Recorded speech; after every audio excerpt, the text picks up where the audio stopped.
Chapter 2, August 16, 1793.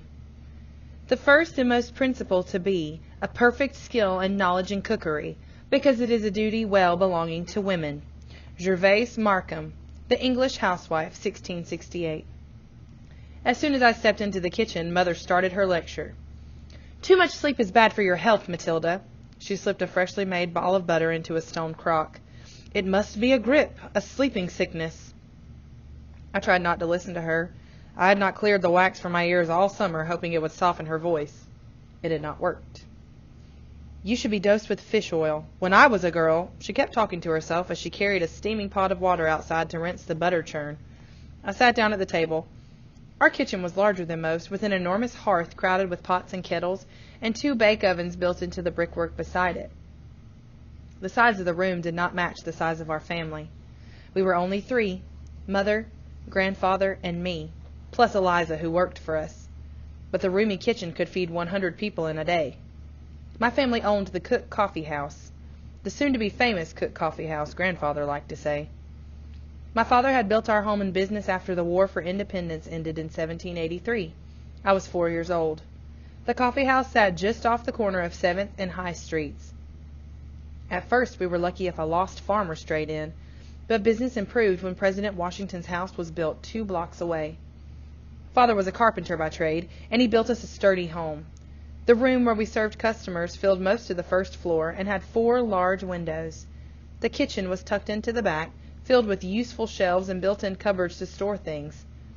We could have used a sitting room, truth be told. Father would have added one if he had lived. But he fell off a ladder and died of a broken neck 2 months after the coffee house opened. That's when Grandfather joined us. A coffee house was a respectable business for a widow and her father-in-law to run. Mother refused to serve spirits, but she allowed card games and a small bit of gambling as long as she didn't have to see it. By midday, the front room was usually crowded with gentlemen, merchants, and politicians enjoying a cup of coffee, a bite to eat, and the news of the day.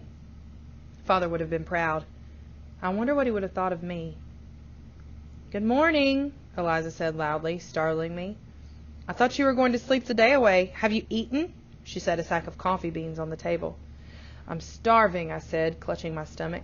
"As usual," she said with a smile. "Let me get you something quick." Eliza was the coffee house cook. Mother couldn't prepare a meal fit for pigs. I found this amusing, considering our last name was Cook.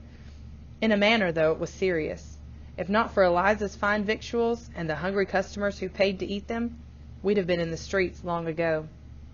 Mother's family had washed their hands of her when she ran off to marry a carpenter, a tradesman, the horror, when she was but 17. So we were very fond of Eliza. Like most blacks in Philadelphia, Eliza was free. She said Philadelphia was the best city for freed slaves or freeborn Africans. The Quakers here didn't hold with slavery and tried hard to convince others that slavery was against God's will. Black people were treated different than white people, that was plain to see. But Eliza said nobody could tell her what to do or where to go, and no one would ever beat her again. She had been born a slave near Williamsburg, Virginia. Her husband saved up his horseshoeing money and bought her freedom right after they were married. She told me that was the best day of her life. She moved to Philadelphia and cooked for us, saving her wages to set her husband free. When I was 8, she got a letter saying her husband had been killed by a runaway horse. That was her worst day. She didn't say a word for months. My father had only been dead 2 years, so Mother knew just what lay in Eliza's heart. They both supped sorrow with a big spoon, that's what Mother said. It took years, but the smile slowly returned to Eliza's face. She didn't turn sour like Mother did. Eliza was the luckiest person I knew. She got to walk from the river past shop windows, market stalls, and the courthouse up to 7th Street every morning. She told stories even better than Grandfather, and she knew how to keep a secret. She laughed once when I told her she was my best friend, but it was the truth. She dished up a bowl of oatmeal from a pot that hung by the side of the hearth, then carefully set it in front of me. "Eat up," she said. One corner of her mouth turned up just a bit, and she winked. I tasted the oatmeal. It was sweet. Eliza had hidden a sugar lump at the bottom of the bowl. "Thank you," I whispered. "You're welcome," she whispered back. "Why's Polly late?" I asked. "Have you seen her?" Eliza shook her head. "Your mother is in a lather, I promise you," she warned. "If Polly doesn't get here soon, she may need to find herself another position." I bet she's dawdling by the forge, I said, watching Matthew work with his shirt collar open. Maybe she's ill, Eliza said. There's talk of sickness by the river. Mother strode into the room carrying wood for the fire. Serving girls don't get sick, Mother said. If she doesn't appear soon, you'll have to do her chores as well as your own, Matilda. And where is your grandfather? I sent him to inquire about a box of tea an hour ago. He should have returned by now. I'd be happy to search for him, I offered. I could look for Polly, too. Mother added wood to the fire, poking the logs until the flames jumped. The delicate tip of her shoe tapped impatiently. No, I'll go. If Father comes back, don't let him leave. And Matilda, see to the garden. She quickly tied a bonnet under her chin and left, the back door closing behind her with the sharp sound of a musket shot. Well, said Eliza, that's it then. Here, have some veal and cornbread. Seems like you've a long day ahead of you.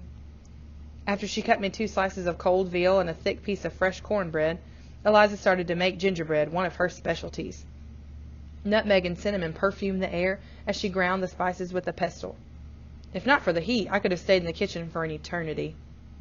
The house was silent except for the popping of the apple wood in the fire and the tall clock ticking in the front room. I took a sip from a half-filled mug on the table.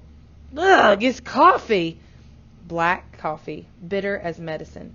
How can you drink this? I asked Eliza. It tastes better if you don't steal it, she answered. She took the cup from my hands. Pour your own and leave mine be. Are we out of cider? I asked. I could get some at the marketplace. Oh, no, Eliza said. You'll stay right here. Your mother needs your help, and that poor garden is like to expire. It is time for you to haul some water, little Mattie. Little Mattie, indeed. Another month, and I'd be almost as tall as Eliza. I hated to be called little. I sighed loudly, put my dishes in the wash tub, and tucked my hair into my mob cap.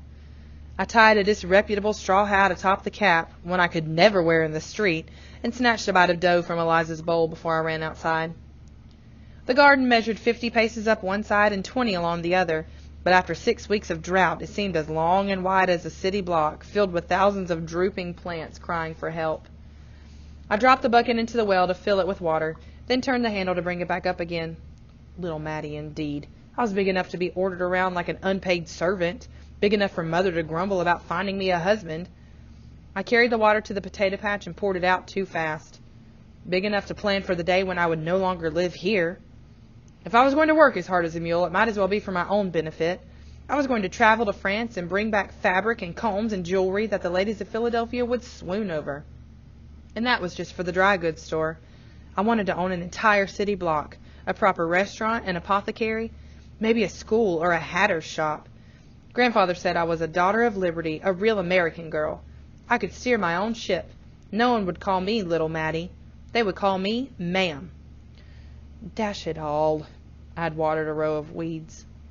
As I returned to the well, Mother came through the garden gate.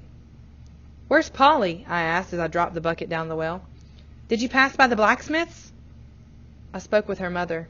With Mistress Logan, Mother answered softly, looking at her neat rows of carrots. And? I waved a mosquito away from my face. It happened quickly. Polly sewed by candlelight after dinner. Her mother repeated that over and over. She sewed by candlelight after dinner. And then she collapsed.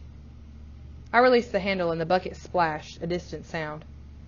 Matilda, Polly's dead.